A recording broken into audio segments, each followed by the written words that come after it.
À 1500 mètres sous la surface de l'océan, quelque chose d'étrange se produit. Les animaux changent. Pas légèrement, pas subtilement, radicalement, irréversiblement, inexplicablement.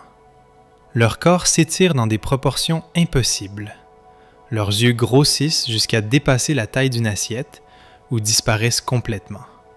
Ils développent des appendices dans des endroits où aucune créature vivante ne devrait en avoir. C'est comme si l'évolution elle-même avait décidé de tout recommencer depuis zéro, de jeter le manuel, d'ignorer toutes les règles. Et parmi toutes les créatures affectées par ce phénomène, les calmars sont les pires. Certains deviennent transparents comme du verre. D'autres développent des crochets conçus pour déchirer la chair. Et les plus profonds d'entre eux se transforment en quelque chose que le langage humain peine encore à décrire. Pourquoi? Comment?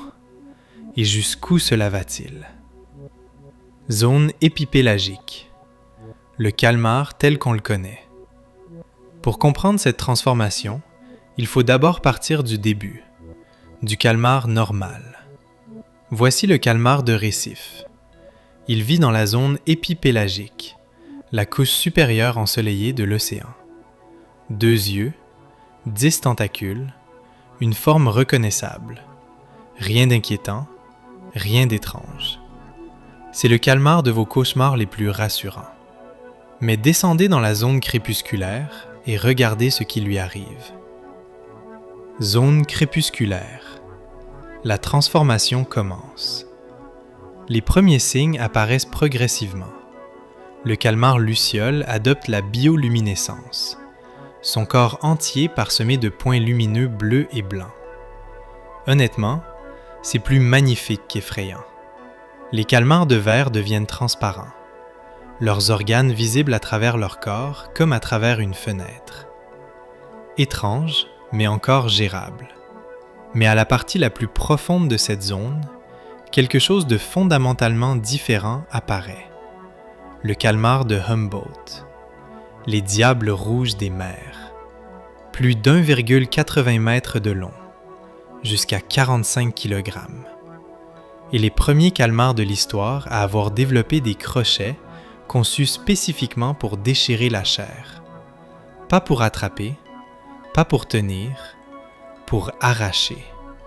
Mais ce qui les rend vraiment différents, c'est leur comportement. La plupart des calmars chassent seuls, dans le silence, dans l'ombre. Les calmars de Humboldt chassent en meute coordonnée, communiquant en temps réel grâce à des flashs rouges et blancs sur leur peau. Un langage de lumière inventé pour la guerre. Ils se déplacent à plus de 40 km/h. Ils chassent en groupe. Ils communiquent sous l'eau. Et quand la proie est trop faible pour résister, ils se retournent contre les leurs. Le cannibalisme n'est pas une exception chez eux. C'est une stratégie de survie. Sont-ils dangereux pour les humains?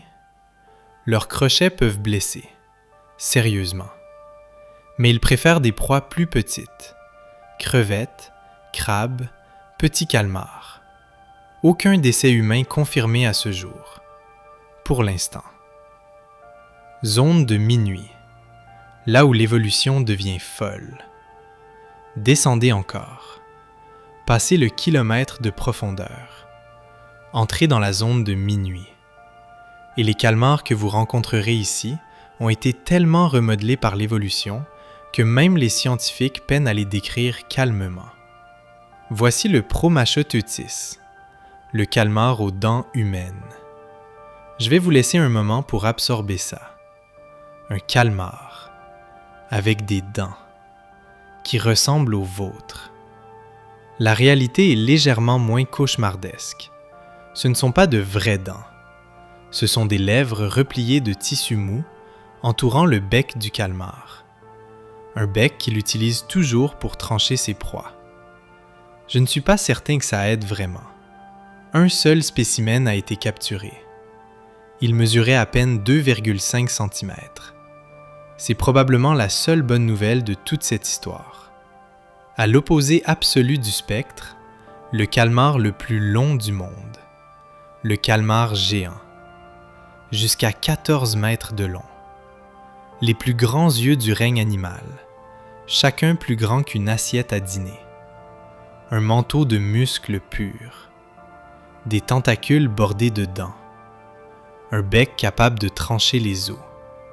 Ce calmar est si massif, si puissant, si parfaitement conçu pour les profondeurs, qu'il combat les cachalots.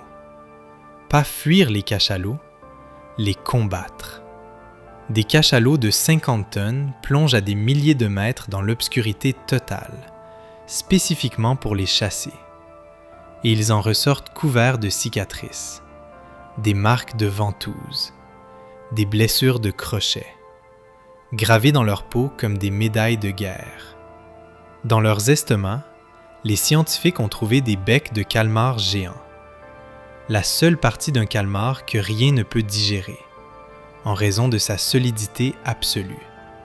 C'est ainsi que nous avons appris qu'ils existaient. La plupart des gens pensent que le calmar géant est à l'origine du mythe du kraken. Ils ont probablement raison. Mais malgré leur taille colossale, malgré leur réputation, nous ne savons presque rien d'eux. Pas combien il en existe, pas combien de temps ils vivent, pas comment ils se reproduisent, pas où ils pondent leurs œufs. Un animal de 14 mètres, l'un des plus grands invertébrés vivants, et nous ne savons même pas où il fait ses petits. Zone abyssale, l'abysse. Mais nous ne sommes toujours pas au fond, loin de là. Encore plus profond que la zone de minuit, la zone abysso-pélagique, l'abysse. Un vide d'un noir absolu et sans fin, s'étendant de 4000 à 6000 mètres sous la surface. Aucune lumière solaire ne peut pénétrer ici. La pression est immense. La température frôle le point de congélation. Toute vie ici semble se mouvoir dans une sorte de ralenti éternel. Pas de plantes, pas de prédateurs visibles, pas de repères. Juste la neige marine qui tombe silencieusement d'en haut et les créatures qui attendent qu'elle arrive. Asperoteuthis acanthoderma, un calmar incroyablement fin, incroyablement long, jusqu'à 4,5 mètres, et qui ne fait pratiquement rien. Il dérive, presque entièrement gélatineux. Ses bras minces traînant derrière lui comme des fils, peut-être pour chasser, peut-être pour sentir des vibrations. Nous ne savons pas vraiment. Il vit si profondément que nous n'avons jamais vraiment eu l'occasion de l'étudier correctement. Mais au fond de la zone abyssale se trouve le seul calmar plus lourd que le calmar géant, le calmar colossal. Je sais, les noms deviennent confus. Restez avec moi. Le calmar colossal et le calmar géant ne sont pas de la même famille, pas proches parents, pas similaires. Deux solutions différentes au même problème. Comment survivre dans les profondeurs? Le calmar géant, long, élancé, rapide, prédateur en embuscade qui frappe de loin. Le calmar colossal, court mais massif, presque 11 mètres, plus de 495 kg. Lui aussi chasse en embuscade, mais différemment. Il repère les moindres mouvements dans l'obscurité absolue, puis frappe avec des tentacules munis de crochets rotatifs qui s'enfoncent et se tordent dans la chair. Une fois qu'il tient sa proie, il la ramène vers son bec. Un bec capable de trancher les os. Chaque œil mesure 28 cm. Chez les plus grands adultes, encore plus. Ce qui en fait l'animal aux plus grands yeux du monde après le calmar géant. Alors, qui gagnerait entre les deux? Le calmar géant a la portée et la vitesse. Ses longs tentacules peuvent frapper à distance. Le calmar colossal a la puissance et les armes. Plus lourd, plus épais. Crochet rotatif contre simple ventouse. Dans un combat rapproché, le colossal écrase le géant. Mais ce combat n'aura jamais lieu. Ils ne vivent pas au même endroit. Le géant, zone de minuit. Le colossal, zone abyssale antarctique. Deux monstres, deux royaumes séparés. Deux solutions évolutives à la même noirceur.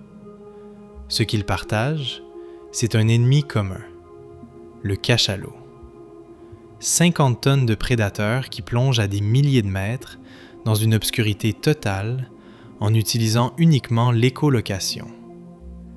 Il revient couvert de cicatrices. Ces chasses ne sont pas faciles. Zone Hadal, le calmar de la fin du monde. Mais qu'y a-t-il encore en dessous? La zone Hadal, le fond absolu de l'océan. À partir de 6000 mètres jusqu'à 11 000 mètres sous la surface. La fosse des Mariannes, le point le plus profond connu de la planète Terre. Pratiquement rien ne vit ici. Quelques vers, quelques microbes, et le calmar le plus terrifiant qui ait jamais existé. Le Magna Pinna, le calmar à grande nageoire. Voici ce que nous savons de lui. Nous n'en avons jamais capturé un vivant. Nous n'avons jamais étudié un adulte complet. Nous savons seulement qu'ils existent grâce à quelques captures vidéo floues et granuleuses. Ils mesurent environ 6 mètres. Ils ne nagent pas vraiment. Ils dérivent. Immobiles dans l'obscurité absolue. Ses bras courbés à angle droit, formant un réseau de tentacules, suspendus dans le vide, attendant que quelque chose entre en contact. Sa peau est translucide et incolore. Même si un prédateur brillait dans ce noir absolu, le Magna Pinna ne reflèterait presque rien. Une ombre parmi les ombres, une forme parmi le néant. Je préférerais tomber sur un calmar géant que sur cette chose. Et ce n'est pas rassurant. Terrifiant ne signifie pas forcément dangereux. Pour tout ce que nous en savons, ces calmars pourraient être totalement inoffensifs. Mais la partie vraiment effrayante, ce n'est pas ce qu'ils pourraient nous faire, c'est ce que nous ne savons pas. Nous avons exploré moins de 5% des grands fonds océaniques, ce qui signifie qu'il pourrait y avoir des dizaines d'espèces de calmars non découvertes, certaines potentiellement encore plus grandes. Des scientifiques pensent qu'il pourrait exister de plus grands Magna Pinna que nous n'avons jamais filmés, qui se déplacent si lentement que des sous-marins pourraient passer juste à côté sans les remarquer. Même les calmars que nous connaissons, le géant, le colossal, les calmars de verre, ont tous été découverts par accident, grâce aux cicatrices sur les cachalots, grâce au bec dans leurs estomacs. Et les cachalots ne descendent pas assez profond pour atteindre la zone Hadal. Ce qui vit en dessous, nous ne le savons pas encore. Je trouve les calmars absolument fascinants. Mais honnêtement, je ne suis pas pressé de découvrir ce qui est encore plus effrayant que ça. Si ce que tu viens de voir a changé ta façon de comprendre le monde, alors ce n'est que le début. Ici, chaque vidéo révèle ce que personne ne t'explique vraiment. Des vérités cachées, des mécanismes invisibles, des réalités qui changent tout. Abonne-toi maintenant, parce que la prochaine vidéo pourrait bien transformer ta façon de voir la réalité.